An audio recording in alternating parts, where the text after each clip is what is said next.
about 60% of the money that is meant for development expenditure. Report od bura mar Senator yango ni thoth counties tiyo managatama la paro koda uchiel kende iweche dongruok ka county masajaloko marwa en Liz Otieno kabende kaka pile bende warwako paro magi eweche manyien ma wakeloni kokale lai marwa mar ote machuok ariyo adek auchiel nono wantiere bende koda Facebook kanyakla kod YouTube page marwa. Jatend piny William Ruto ogolo chik ni mondo chuk dar duto kata jorit mag rang'e kod mwandu kik chak luong ni watchman kendo migi nying moyedhi kaka apisas mag arita giwegi ka osingo mar keto okenge mar bero ngima joritogo. Magi oyange kinde romo kod chuk dar maromo 5,000 e par jot mare kendo chiko mondo medgi osara. Walter Nyambaga nigi mathoth. E odiochieng' mar ang'wen rwako welo kar jot ma jatend piny Nairobi kaka wuono neno odiochieng' mar chuk dar maromo 5,000 mane ochopo bilo wach kod jatend piny William Ruto kathothgi owuok e sekta mar arita kwe. Karibuni sana. Sijawahi kuwa na mkutano mkubwa kama wa leo. Kako osebedo kotimo, Ruto odiro siasa mar lombo wende mane owende kar jot mare mondo nene wang' mamuol e yiero mabiro 2027. Nyinyi ndio mnatuchagua sisi. Ni kweli ama si kweli? Nyinyi wakati tunatafuta kura tunawaambia mambo mengi, tunawaheshimu. Lakini saa ile kura imepigwa wengine wanaanza kuweka viwango. Ndio nikasema mimi nikiwa kiongozi wa taifa letu la Kenya, kwa mapenzi ya Mungu na kwa kura zenu, hapa State House itakuwa mahali ya wananchi wote wa taifa la Kenya. Munafanya kazi ya maana sana katika taifa letu. Taifa ambayo haina usalama haiwezi kavuta rasilimali. Jukdargo ochwalo kwayo margi ne jatend piny kaka yoro neno ni ginyalo biro winjo mayom e tijgi mapile kapile. Zamani hii kazi ya private security watu wengi walikuwa wanaichukua ni kama ile kazi duni. Lakini leo hii ukiangalia umati ule ambao uko hapa inakuonyesha kwamba ni dhahiri kwamba kazi hii leo imechukuliwa kama kazi nyingine. Jatend piny okone jodite sirikal mondo ruch oko tiyo kod nying mar watchman mapiyo piyo kendo chiwo nying moyedhi mar apisas mag arita kwe mag ji giwegi. Majina kama watchman, majina kama guard, nimekubali haya majina yanayowakosea heshima. Na sababu hiyo vile mmependekeza, najua terminologies hizi bado ziko katika sheria na katika regulations ya serikali. I am instructing all government agencies to expunge reference to private security officers as watchmen or guards. Bende ogolo chik mar keto e tim meto mar osara. Mshahara ile inaitwa minimum wage iongezwe kwa 15%, 15% additional. Lakini nimeambiwa ya kwamba kuna kampuni nyingi ambazo wamekwama na hawajapandisha mishahara yao kwa hiyo 15% tuliyopendekeza kama serikali.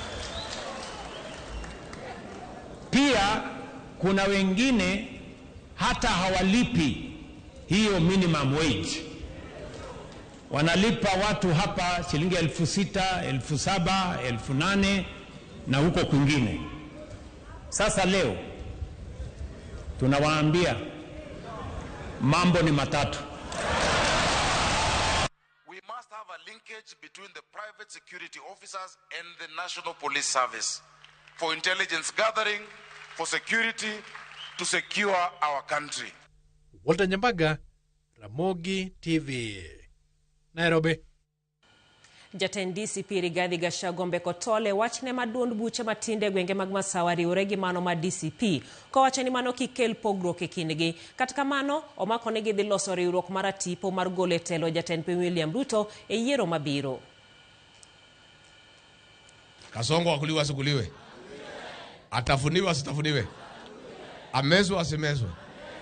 Mano e agenda maduong' ma Jatend DCP Rigathi Gachagua obedo godo e romo gi josubukia e dalane ma Munyoro kama odok chien ne wachne maduond buche matindo oriwre gi mare mar DCP. Vyama ya hapa Mlimani ni karibu 30. Karibu 16 wamenitafuta usiku, nasema tumesikia umesema utamuomba Justice Muturi atuite pamoja, na wamefurahi sana. Sisi tunataka wale chama yote ya one term ya hapa Mlimani, Muturi atuite zote, tutengeneze coalition ya hapa Mlimani ya vyama ya one term.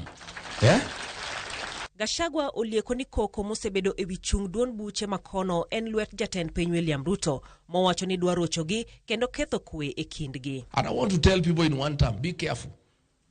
Ruto can use some of us to start internal wars so that we lose focus on him. We must be very intelligent and strategic. And from the DCP corner, my guidelines and instructions are clear. Don't be distracted into small issues that are unnecessary. Gachagua kamedo lendo ne jodak ma Masawa onyiso gi mondo ng'ato ka ng'ato oyier duond bura modwaro. Kata kamano maino margi maduong' obede golo Jatend Piny William Ruto e kom. Sisi hatuna zoning, ile kitu hatutaki kupigania ni ya rais peke yake, tunataka tukubaliane. Kiti ya rais lazima tukubaliane, tuzoe mtumo. Hii viti ingine ya governor, senator, women rep, MP, MCA, hakuna zoning. So wewe kuja, weka mtu hapa Nyeri, weka kila pahali. Emedo ikrok ni yiero mabiro, Gachagua lando mar loso riwruok maduong' mar duond buche motiso ni Hyena Coalition, mowacho ni biro bedo koda ting' maduong' mar golo Ruto e telo. Kwa sababu tumetukanwa na Duale, tunataka tukubali hiyo jina. Tunataka tuite the Hyena Coalition. Wangapi wanapitisha Hyena Coalition? Sasa my brother JB, please convene all of us hapa Mlimani. Kwanza tutengeneze the Hyena Coalition, mafisi wote ya kukula kasongo. Kaka yor medo manyo ombulu e gwenge mapachoka, Gachagua owacho ni odhioro Jatend Wiper Kalonzo Musyoka mondo owuothe gwenge makaluo mar sero oganda makono oriwre kodgi e agenda margi. I was telling Dr. Kalonzo Musyoka jana, my cousin, wewe ulikaa na Raila na watu ya Nyanza for a long time. 15 years you supported them, wanakujua. Tusaidie pia kufunga kwa Wajaluo. Si ndio? Si Kalonzo atembee huko, asaidie kufunga. Kapod wantiere weche mag siasa ni duond bura ma ODM odok ne thuolo magimako e piny owacho mar Broadbase kendo medo tielo okenga magiseketo mar biro dhi e twak matiyo kanyakla gi duond bura mar UDA motelo ne yiero ma higa 2027. Kaka ripota marwa Millicent Adhiambo leronwa, jakom ODM Gladys Wanga oyango ni mbi margi pod otegno koseyo jotelo ma pod ochung' kara e duond burano. E twak ne kod jofwambo, Gavana ma Homa Bay kendo jakom ODM Gladys Wanga okwedo weche moko ma osebedo kaliekore ni ODM mbi mari orumo ka okoni giseng'eyo maler joma kiko weche. Machunga otegno, machunga mit, machunga koka dwa nyodhore. Gimomiyo machunga koka dwa nyodhore? Koro sani lero sebedo ni magi e jowa moyie wuotho wuodho ODM. Awinjo ka jomoko dhi olando kata lendo mag kuyo ne chama mar ODM to gidhi lande mana cho Bungoma. Gima ber ni sani koro onge ng'ama biro wuondore ni ambe anja ODM nikech jomoko ka osewuok. Wanga otelo ni ODM ongirore sirikal mar Broadbase kama chiegni ni ibro chiwo lai mar siasa ne joera mekgi e kinde magikore ne bedo e twak gi Jatend Piny William Ruto mar medo tiyo kanyakla kata mana e tok yiero mabiro. Oyango ni atamalo maduong' mar jotelo mawuok kaluo oseyango chung' margi motegno e ODM kojiwo jotelo ma pod kiare mondo oyang chung' margi. ODM wan e Broadbase. Wago mbaka gi William Ruto. Wadwa ni mondo wawuoth kode e kinde mabiro ni. Gima nyalo nyisi ni jotend oganda luo thothgi atamalo 80 we awach ni 90 oseng'ado bura ni gin e ODM gin bang' Dr. Buru Oginga. Mano ber, I think en namba maber. Nitie jotendwa mapok owuok oko ayanga mondo wach kuma gichung'ie. Adwa jiwogi ni jatelo nyaka chiw direction. Kama wachope ni odong' higa achiel to ji dhi e yiero. Bende oyango ni kata obedo ni ODM tiyo machiegni gi UDA e winjruogno mar broad-based to ok gipar mar nyalo biro chako twak gi kweth moro amora ma otenore gi Rigathi Gachagua kowacho ni ODM nigi mise motegno e kedo ne achiel mar oganda ma ok siasa mar pogruok. Koro sani ka wawacho ni wadwa dhi e coalition ma Gachagua nitie, ng'e ni Jaluo onge nafas gi coalition moro amora ma Gachagua nitie nikech serage opogore gi mag ODM mabor. Gachagua advocate exclusion, wan wa advocate inclusion. Kama wachope ni kok wang'ado bura maber to wanyalo chopo kama koro wanime.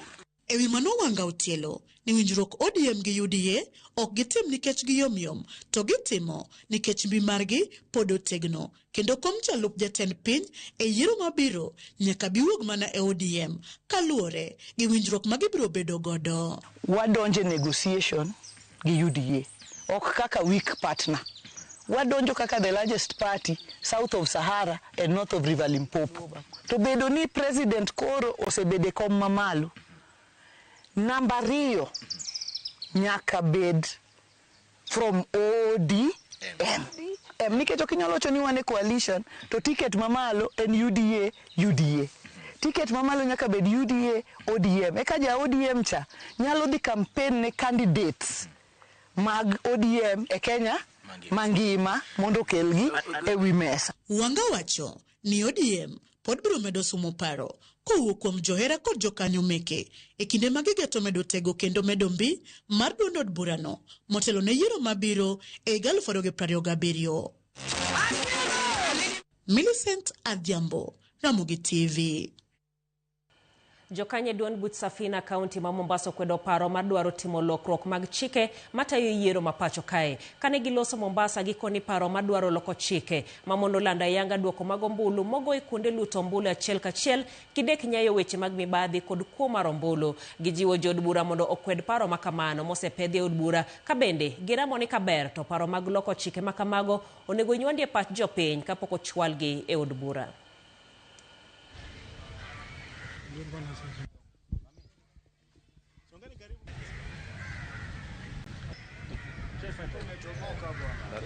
Bali pia kulani vikali kwa kinywa kirefu mswada wa marekebisho ya sheria ya uchaguzi wa mwaka 2024 unaopendekeza kuondoa sharti la tume huru ya uchaguzi na mipaka IEBC kutangaza moja kwa moja matokeo kutoka vituo vya kupigia kura. Mswada uliofadhiliwa na serikali itaadhiri na ninapinga kwa shauri moja. Ni heri vitu viwe wazi, vionekane na watu waelewe, watu watakuwa na imani. Lakini vitu vikifunikwa watu wasione na wasielewe, hatutaelewa. Hii itakuwa ni kama kuiba. Kama Safina hatuwezi kubali, ni lazima ikiwa liko hilo jambo serikali ingemshirikisha mwananchi kama wakati Kibaki na Raila, uchungwa na ndizi.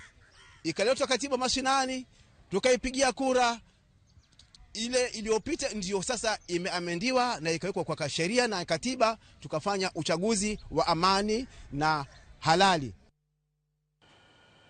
Ng'anyo mar jochiw thieth e counties duto mapacho ka pod medo chuo chieng' ka odiechieng' makawuono ne gibago ng'anyo maduong' e boma ma Nairobi nyaka rangach mar apis riwruog governors kaka yor chwalo ng'ur margi. Kaka Otieno Joab leronwa, jochiw thieth go umo ige piny ni pod gibiro bago ng'anyo kaka nyaka chop dwachgi ka governors obwogo weyo nurses go e lwet counties giwegi mondo tim kodgi kaka gidwaro poni gidhi nyime kod ng'anyono. Chenro mag thieth osebedo kod ng'ikruok ka jotuo osiptende mopogore opogore mag piny owacho chuno mondo odog pacho kata nyaka dhi osiptende mag ji giwegi kaluwore kod ng'anyo mar jochiw thieth pacho ka mangima. E odiechieng' ma kawuono Nases kod jochiw thieth mamoko obago ng'anyo mar tipo e boma ma Nairobi, kama gichwalo ywak margi nyaka e rangach apisi mar riwruok mar governors mar neno ni dwachgi okete tim. Jochiw thieth go ramo ni ok gidog e tich nyaka chopi tim dwachgi. No CBA, no work. No PNP letters for UHC, no work. The nurses' risk allowance must be on top of any other cadre's risk allowance. If all our demands are not resolved by the COG, we are not going to turn back. Riwruok mar governors kotel nigi kod jakom margi Ahmed Abdullahi. To korka korgi, duoko wach mar ng'anyo mar nase kaka mano ma ok giyango kata matin, tok doho golo chik machungo ng'anyo no. There is a court order which has suspended these strikes. And even as we speak, and as they went on strike, negotiations for a new CBA were already ongoing. So we don't know what they're striking about. Gimedo ni jochiw thieth mag UHC mondo odoge tich ni mar omenda margi oseikore. Kendo ibichulgi e kinde mabiro e sama girito mana puotho mar chudo makamano. Ahmed wacho ni nurses motamore dok e tich tok ng'eto mar doho. Koro gibiro weyo e lwet counties mondo otim kaka gidwaro gi nurses makamago. We are all in agreement that UHC staff ought to be permanent and pensionable. And all we are seeking is entrenchment of the funding in perpetuity so that the money is available next year, the other year, and 20 years from now. And we are going to speed discussions with CRA and the Ministry of Health and the National Treasury on how to close this matter soonest possible. Otieno Joab, Ramogi TV. Gikone paro mar chik mar keto lokruok e kaka jopuonjre donje kuonde tiegruok mamalo kod kaka sirkal chano chulo omenda mag somo ne jopuonjre go ni nyim od bura. Sirkal chano mar bano agulu duto mag omenda masiro somo e kuonde tiegruok mamalo kendo nywandogi e achiel mibiro luongi ni Tertiary Education Funding Funding Authority ka Kenya Universities and Colleges Central Placement Service biro kao kar KUPS e keto jopuonjre e kuonde tiegruok mamalo. Simfris Okinda kolonwa e paroni mar chik.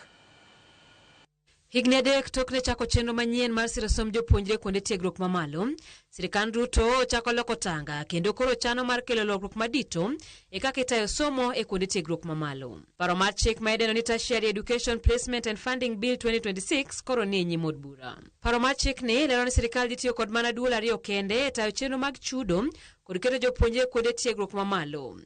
Chudo makamani ibiro chiwe atamalo 100 ne japuonjre ka japuonjre e yor hola chutho ka jopuonjre mang'aw to sirkal biro konyo kod omenda mamoko. Kenya Universities and Colleges Central Placement Service biro kawo ting' duto maketo jopuonjre kuonde tiegruok mamalo.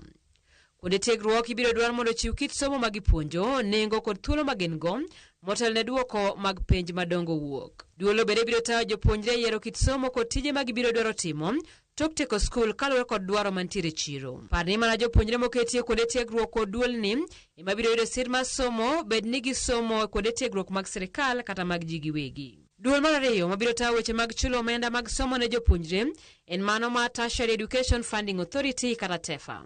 Duol ni biro choko omenda kowuok kuonde mopogore kod neno ni jopuonjre duoko holago tok tieko somo e kind ting' mamoko. Kaluwore kod paro mochiw kod jatatije ka Helb Geoffrey Monari, mokuom kuonde ma sirkal chano golo omenda oting'o, omenda ma sirkal keto thenge ne weche mag somo magato silings bilion 100 higa ka higa. Holo omenda kowuok kuom kembe mag uso omenda, kungo mibiro tim kod jonyuol ma ok dwar nyithindgi obi okaw hola, koro giketo matin kapod nyithindo tindo nyaka chieng' gidonje kuonde tiegruok mamalo. Parni hola ni ibiro nyuolo nyinyo kaka sasudo. Kamachielo ma sirkal geto golo omenda en omenda ma jomoko chulo tok tieko somo kaachiel kod hola mikawo to iduoko kuom thuolo malach gi omenda michiwo to ok duoki. Wich bar maduong' ma Helb osebedogo en wach mar jomoko tamre duoko hola. E paro mar chikni, jopuonje ibiro dwar mondo duok hola e thuolo mar higa achiel tok tieko somo. Kembe ma ondiko ji tich ibiro nywandi e duoko hola ni kaponi ok ging'ado to ibiro go gi fwai. Jomorem duoko gowi kaka dwarore ibiro go fwai mar 5 dwe ka dwe. Parni gowi ni ibiro pe kaluwore kod dwaro mar doho e duoko gop jopiny. Lokruok e chikni kopwodhi ibiro ketho duol mar Higher Education Loans Board, Universities Fund Board kod TVET Funding Board. Jod bura igeno ni biro twak e wi paro mar chikni e juma mabiro. Kosepodhe ibiro chakti kode kod jopuonjre machako skul e dwe manyien. Simfros Okinda, Ramogi TV. Report no ero Simfros Okinda bende bakoro terowa e yueyo wa mokonge weche manyien mago mag ang'ich welo. Bernard Rasinga ero kamana ahinya wacho ni jotelo nego obed gi winjruok gi nurses mondo gidoge tich gidhi mbele kod konyo oganda. Collins Ochieng iwacho ni iluwo weche manyien ka intiere Sakwa Bondo. Ero kamana ahinya kuom ote mari. John Waweru Ouma kantiere Sindo iwacho ni Rito Sifuna gi chunyi te mondo chopa ne Homa Bay County. Ote machielo mabende aneno kendie en mari Viviana Nyango kentiere Nakuru ibendi wacho ni iluwo weche manyien. Dana Kelo Ramogi TV neno maler kabisa kentiere county no Manyeri gwenge ma Ruringo. Akinyi ero kamana ahinya iwacho ni Gachagua kikriam gi nying Ruto e weche go maga tulo. Ang'ich welo bende neno maber kabisa mano Martin Ochieng kantiere Rwea ka George Mboke kantiere Kisumu ibendi wacho ni mor kod Ramogi TV. Oduor Collins neno maler all the way from Nakuru County News chopo no maber ahinya. Ero kamana ahinya kuom ote mari ekin mamoko mabende medo mana donjo na kendi parni gin ote madonje lai marwa mar ote machuok namba en 23 Facebook kanyakla kod YouTube page marwa dhi yueyo machuok kod odogo gi weche manyien mamoko kiki dhi mabor.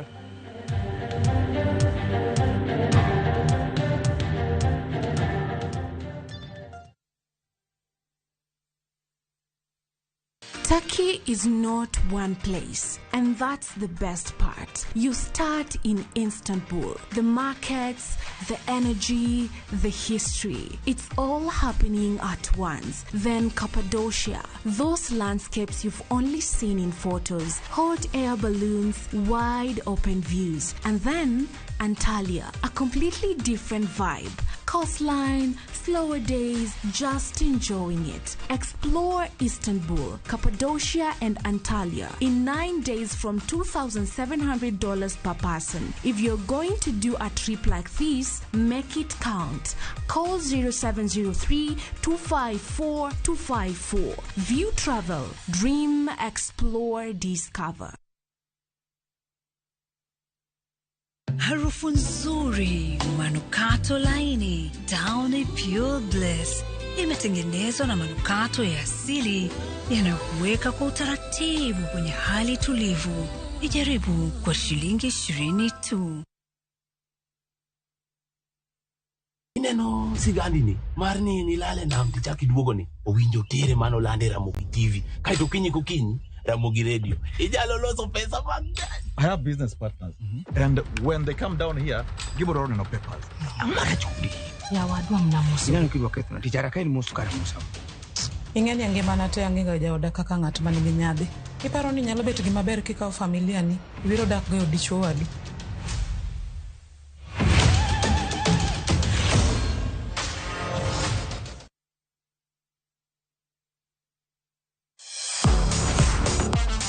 Ne thuolo mar yudo weche tuke duto nyaka mopondo. Mbaka makende mag jotugo kendo mag jomolony weche tuke. Can you believe it? Magite yudore chenro mar pau tuke. The 4.84 kilometers. Nonro matut kod gigo matimre manyien mag tuke duto mawuok e piny mangima. Tudri kod Wangeso Kangeso Ramogi TV. Kochakore saa 8 odiechieng' ka wami gik motimore pau tuke.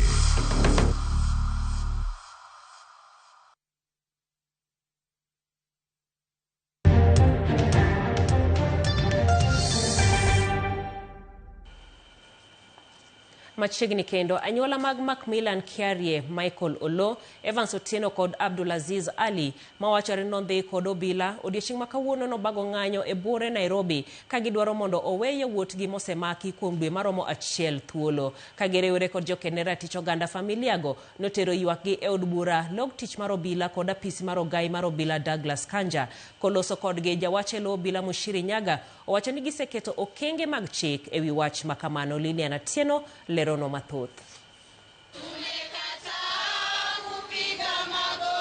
Ka girwako lewni kod ting'o tese mondike nying Macmillan Kiarie, Michael Olo, Evans Otieno kod Abdulaziz Ali, mong'ere gi nying mar Zizo, anyuola ng'wen go kod jokedne ratich oganda, nogo tache bore Nairobi kod teko mang'eny. Safar margi ka en yudo duoko ewi nyithindgi moselal kuom kinde maromo ndalo 40, ka ji 4 go onge ng'ata ng'ata mong'eyo kuma gintie, kiparo ni nokawgi kod jok ma ichichni ne gin obila. Sijakuwa na amani kwa nyumba, nimekuwa mnyonge, nimekuwa na stress, kila siku nawaza usiku na mchana, nashindwa mtoto wangu kwani alitenda makosa gani haya? Kama wamekosa, wachukuliwe, wapelekwe kotini, wafunguliwe mashtaka, washtakiwe, wafungwe. Badala hatujui kule watoto wako, hatujui kama wako hai ama wamekufa. Rangach mar od bura ne en kuma gichopie mokwongo mar chwalo ywakgi ka gidwaro jotelo mondo gol duondgi e weche lalo oganda mosebedo ka medore pacho ka. Saa zile watoto wamepotea, mbona the same machinery ya serikali isitumike kuhakikisha ya kwamba hawa vijana wamepatikana? Tumeona impunity ya hali ya juu, na kama wamama tunasema enough is enough. Juzi tu Eric alipigwa hadi akakufa kwa polisi ya Muthaiga. Police are meant to protect us, but they have become the very danger that we are afraid of this country. Bange, wuoth margi nochimo log tich mar Obila Vigilance House, ka gikweda pisas magiwacho ni tiyo kod teko margi, ataro mar chik. Anytime that you are called to the court, the Inspector General himself and the DCI has appeared in court. We appreciate the fact that you acknowledge that the process is ongoing. We have to submit ourselves to the Constitution and our courts. So at the appropriate moment, these answers are going to be provided. Giko neto koro, ne gichopie nyima pisi mar ogai mar Obila Douglas Kanja, ka ywak pode na achiel, kendo dwaro margi, en ni giyudo duoko ni to en ng'ama nolal kod ji 4 go, to gin kanye.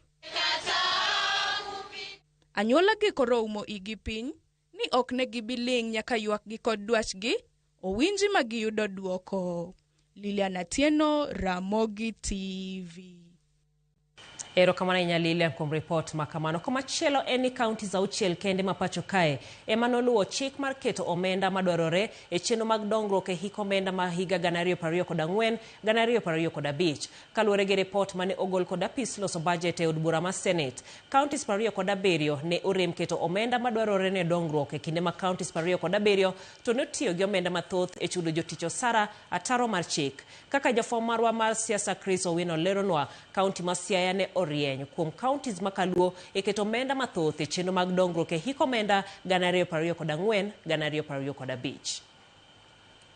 E report makelo penjo mathoth ewi ber matelo mag gwenge miyo jopiny, mana counties auchiel kende mane oketo omenda madwarore e chenro mag dongruok kaluwore kod chik e hik omenda mar 2024 2025. Kaluwore gi report mar apis loso budget mar od bura mane opedh kod Speaker mar Senate Amason Kingi, counties 27 ne oketo omenda matin atamalo 30 ne chenro mag dongruok. The actual outturn indicates that on average, counties spend out of the total resources given for development expenditure is about, say, less than about 60% of the money that is meant for development expenditure. And members, this affects growth projection of the country. Speaker mar Senate Amason Kingi wacho ni geno margi maduong' en keto counties tesre e okenge maneno ni gitiyo maber kod omenda mag jopiny e kelo lokruok ne jopiny. As we celebrate these devolution milestones, our principle remains non-negotiable. Greater allocation of resources to counties must be accompanied by greater accountability. Counties mag Kwale, Mandera, Embu, Uasin Gishu, Kericho kod Siaya emane otelo kuom keto omenda madwarore ni chenro mag dongruok e hik omenda mar 2024 2025. E komachielo, counties mag Taita Taveta, Nyamira, Kisumu kod Nairobi emane oywagoro kuom keto omenda matin mogik e chenro mag dongruok. E gwenge makaluo, county ma Siaya emane otelo kuom keto omenda mathoth e chenro mag dongruok e hik omenda mar 2024 2025. Kopogore gi mano, mana county ma Tana River emane oketo chenro malong'o mar choko osuru mathoth margi mong'ere kaka on source revenue. Counties mag Wajir, Samburu, Elgeyo Marakwet, Narok kod Nyeri bende nigi chenro maber mar choko osuru margi. E gwenge makaluo, county ma Siaya kod Migori emane otelo e kinde ma kaunti ma Homa Bay kod Kisumu emane obedo kod choko osuru manyap. Kingi kod tend od bura mar Senate wacho ni ripot mak mae miyo jopiny ler ewi ka counties magi tiyo kalure kod chik. The purpose is not to generate a league table or encourage unhealthy competition among counties. Rather, it is to identify good practices, highlight areas requiring improvement, and provide an objective basis upon which we can determine whether public resources are translating into meaningful development for our people.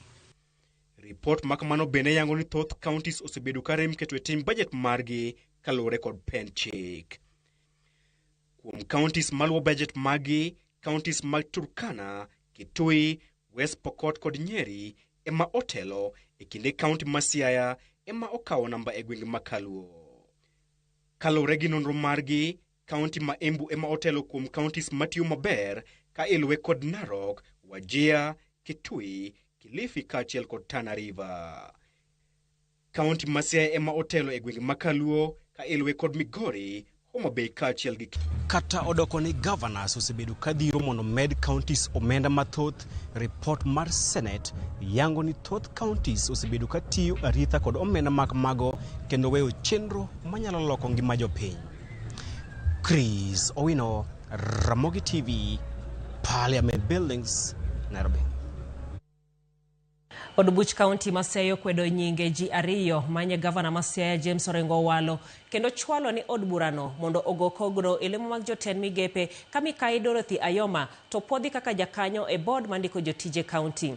George Nyingiro mane owale migawo mar omenda kod Grace Agola e migawo mar somo duto owiti oko e tielo mar ariyo bang' od burano tamore puodhogi dweche 3 mokalo. Nyingiro oseyo kuom tiyo marach gi mbi mare e apise kinde mane omako lemono e yor kojolo ka Grace Agola to norem chwalo obok mayango ni notiegore kaka japuonj motelo ne tie bengi. Od burano oseyo gavana ma Siaya James Orengo kuom walo ji ariyogo kendo kata ka bang' od burano wito welo margi e tielo mokwongo.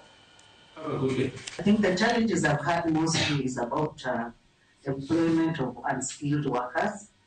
So I would want to carry out a staff audit, an HR audit, to see that we have proper placement of people. You provide certificates and what are provided, you can do your due diligence. What we said as a committee next time, should we realize failure on the part of the appointing authority, we will not subject the nominees to interview, but instead we will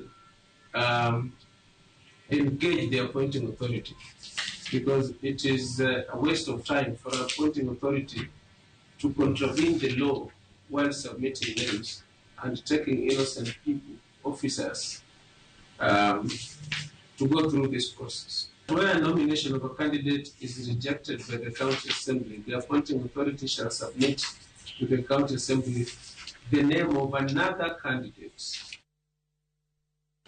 Jod bura masaboti Kaleba Misio singoni kweth mobalo kod sirikal diri urenya kagiko e cheno matero jatend piny William Ruto dala e yiero mahiga manyien. Amisi mabende owal kaka ugai ma kweth mobalo kod sirikal.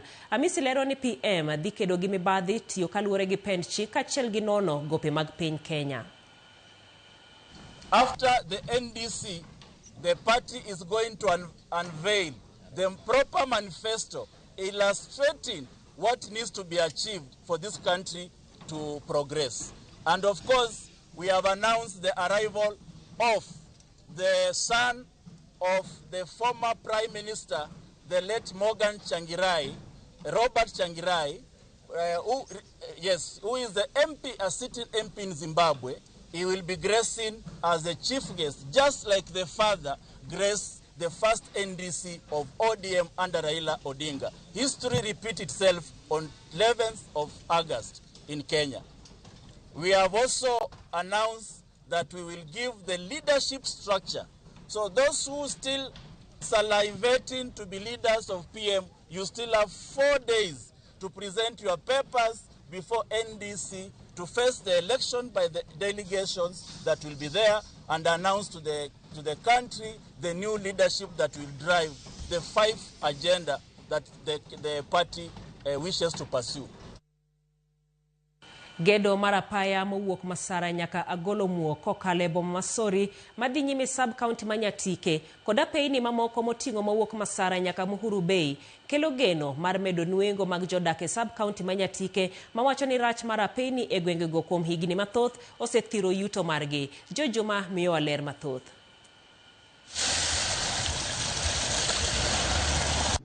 Sub county Manyatike e county ma Migori. En sub county mabe nitiere kod mwandu mathoth moting'o rech mayudore nam Lolwe, Mula, mode gwenge mathoth, pur mar ochele mayude kar pur mar Lower Conjunction Scheme kod mwandu mamoko. Kada bende ni mwandu nitiere mathoth sub county Manyatike, Nyatike, nueng'o mag oganda mathoth pod nitie piny ka oganda osebedo ka ywak ni rach mar peini emosethiro nueng'o maggi kuom higni mathoth. Samoro jomoko kong'eyo Nyatike en piny mamiyo, wan gi rech ma Lake Victoria very fresh, wan gi gik ma e puothewa mwalo penye ka wapuro, wan gi gold ma bendo mako kama duong' kabisa e Nyatike. Ka waonge gi yore maber to Nyatike ok nyal dhi mbele kendo gigo hinyore. Ndara no waseywa kuom ndalo mang'eny, to nonego bed ni konyalo lose to gimoro amora nyalo bedo maber. Golo rech kowuok e nam Lolwe nyaka chiro, golo Mula e gwego mag Nyatike nyaka chiro kod mon mamoko moting'o mag puodho ok osebedo mayot. Gino ma jodak Manyatike osethiro nueng'o margi. Weri kwa Sori nyaka Meoro nyalo konywa e wach mar transport nikech kwa ng'iyo ineno abiria kigone bei kodwa dhi Sori kata gi 400 oneno ni waste pesa. E kinde limbe mar dhowadh Masori ne wayango ni thoth rech mawuok e dhowadhni osebedo mana ka do chire e kaunti ma Homa Bay nikech ber mar apaya mowuok Sori nyaka Rodi. Jakom ma jolupo e dhowadh Masori Esbo Nouko wan rach mar peini e kaunti ma Migori mosemiyo ok giter thoth rechgi e boma Migori kod boma moko e kaunti ma Migori. Wasebedo ka wan kod chandruok kech wan jo Migori chuno nyaka wadhi mana Homa Bay nikech yo ma Homa Bay chabedo maber. Koro jolupo maka johala ma Migori kata johala maka ok nyal wuok ka dhi Migori mondo ter rech kech yo mane rach. To kwa neno kilose korumo taparo ni wabiro bedo maber moloyo gimoro amora. Kata kamano gedo mar apaya mawuok Masara nyaka Golo Muok ka okalo Sori madhi nyime ka isiro kod piny wach mamalo kod omenda mar bilion 1.8 koro kelo geno ne jodak Manyatike. Masara Miuru Road kopo no gere mochopo kuro biro chwalo nueng'o chara dongruok mar ong'er malo kaluwore ni nasewacho motelo ni ndara en gino mamiyo ene mokelo yot mondo mi oyud kaka mwandu nyalo chopo e chiro. Wabiro yudo yot mar jonam ka kelo rech ka. Mar ariyo wabiro yudo yot nikech bidhaa ma biro ng'er ka gia mbali gia kuonde mopogore kendo gia maboyo. Koro ka yo nitie maber nyalo miyo gi yot mar biro donjo ng'er. Sama ndara ber wanyalo yudo joma iluongo ni investors ka biro manyalo timo investment ka. To ka investment nitiere e town to tije bende medore. Gedo mar apaya mowuok Mihuru nyaka Masara mabende geno ni gedo mare kod chake kinde machiegni kod omenda mar bilion 3.6 bende medo kelo geno jodak e gwego mag Nyatike ni odhi yaro chenrogo mag ohala, pur kaachiel kod lupo. To dhi keto johala gi tich mayot mondo mi giyud kaka mwandu magi nyalo chopo e chiro mar ong'er. Jolupo e dhowath Masori wach ni midhieche mathoth magisebedo ka gikale nikech rach mar apaya koro dhi dok piny ka gedo mar apaya wuok Masara nyaka Golo Muok ka okalo Sori koro rumo. Wuoth osebedo matek koro kaka wan jo Migori chuno nyaka wadhi mana Homa Bay kata kwa tero rech Nairobi to wadhi nyaka Rodi kore kwadhi. Koro ne wakwayo ni ka nengo mar wuoth no biro bedo mana mayot kendo wabiro dhi e headquarter mar Migori ka yo osebedo maber kendo lamo los mobedo maber. Migori aparo ni en kama onego bed kata siling 200 gi wiye. To en kidhi obedo 500 kata 400. Nikech nyudo kanyo ndara kata ka wan gi rech kata johala samoro kwa yud maber kech ndara waonge go maber. Koro sani kiloso ndara ma koro wa Migori kabiro kone koro en yot nikech johala wa Migori machiegni piyo to gisagika. George Juma, Ramogi TV, Migori. Wacha kwa dhie yueyo machielo gisani gi dakika 39 mosekalo toksa achiel mar otieno ana wuoro rigiji yani onge samo nyalo losoe moluonge region mora mora ma ok mlima penjo ni to kwani milima kende emodhi telo ne koyiere jatend piny mano Morris Nyawade wuod Asembo ang'ich welo waneno gi mama Nyalago kod mama Nyajim bende ntiere kanyero moli mar Bondo iwacho ni wach helbno to koro dhi mana hinyo ji beruru mos antiere kowak ka buoch konyango mano Seneth Ramogi Ler ka intiere gi Odego Kanyakla kod Kefa Bishop Omondi Otiche mar Gemo Nyinyore moso jaodi Sara Atieno gi Archbishop Adhiambo Gura bendo kawane ote mari kaito Dan Grado mar Ugenya Masiro iwacho ni intiere Dandora Phase 5 Gashagwa odich kod golo ker to gima odwaro timo ne jo Kenya to okowachi waketo mana wangwa aya wadhi wadugo gi weche mag tuke.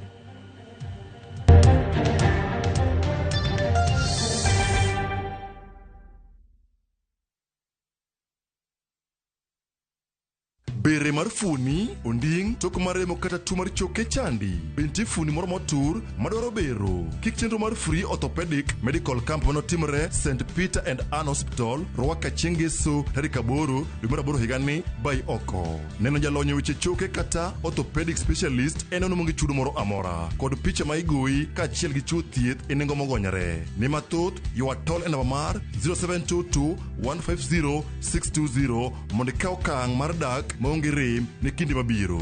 St. Peter and Anne Hospital Rwaka. Your health, our mission.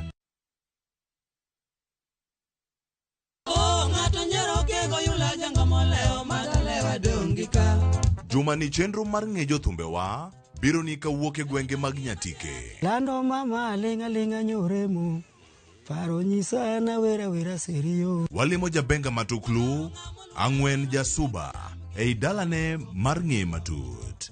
Aneno kaka piny dhi generation ma skuro donjo ubaye muna temu ng'e mumi agolo piny ome. Mai kik bai tich abich ni kochakore saa 2 okinyi kasto wanuo ngeso saa 5 okinyi e Ramogi TV gi Solomon Atito Kafaya.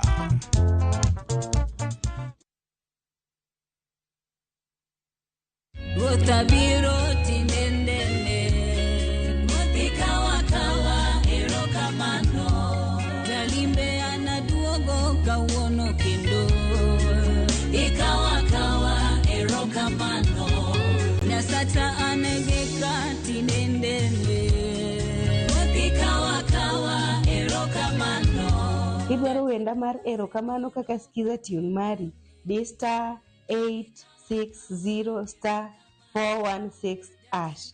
Ng'e maber niya, Ramogi TV en od jower duto.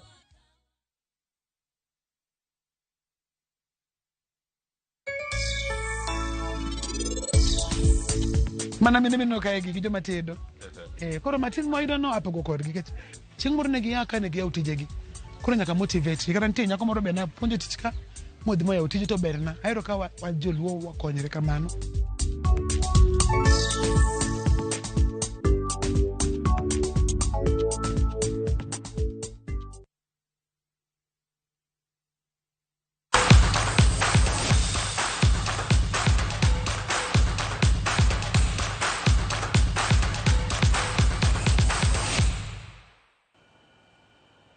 Tima joma mine ma pachoka e Harambee Starlets wuok e piny Morocco ka giduogo pachoka to gol gi tukego mar laro kombe mar Africa WAFCON. Starlets koro keto pachgi manyo thuolo mar dhi e tuke mag Olympics Los Angeles e higa mag 2028. Kwethno mipuonjo gi Beldino Demba dhi chako kampen mar manyo tiko mar Olympic ka girado gi Seychelles dwe mar 10 higani. Kapten ma timno Mwana Halima Jereko ogolo oko seyo mibiwo ne kocha kowacho ni gin kaka jotugo emano gichiwore moromo. Gino mano miyo giwuok e tukego ma ok giyudo point kata gol mora mora.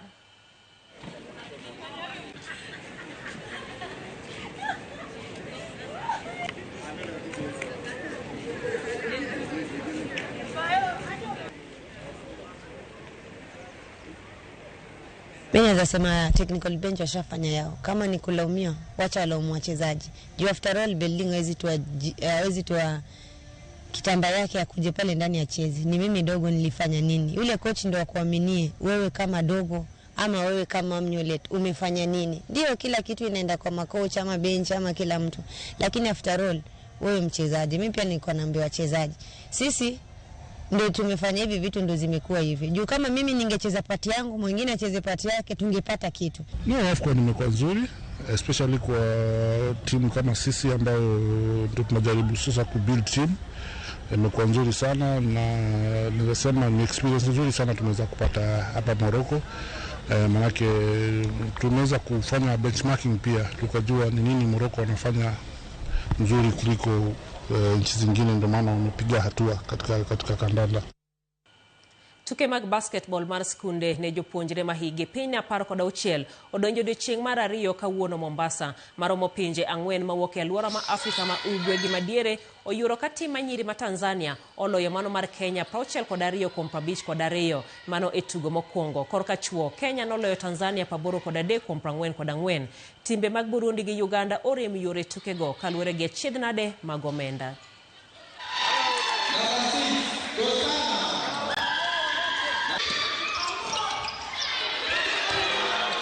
Mimi imekuwa moto na tunajikaza tupate ushindi, na watoto wamejikakamua kuwa hapa. Everything is about investment, yeah, and development. Focus more on development. We can see even the West Africans, their investment is not of like 2 years ago. It's a decade, centuries of investment, a long time. So we need to focus more on investment of youth programs. Madhumuni yake hasa ni kudevelop na kuprepare for next year. Mwaka ujao tutakuwa na qualifiers ya U16 Afrocan ya U16, ambao hii sasa ni kama maandalizi kuangalia kuwa je, vijana wetu wako katika level gani ya michezo.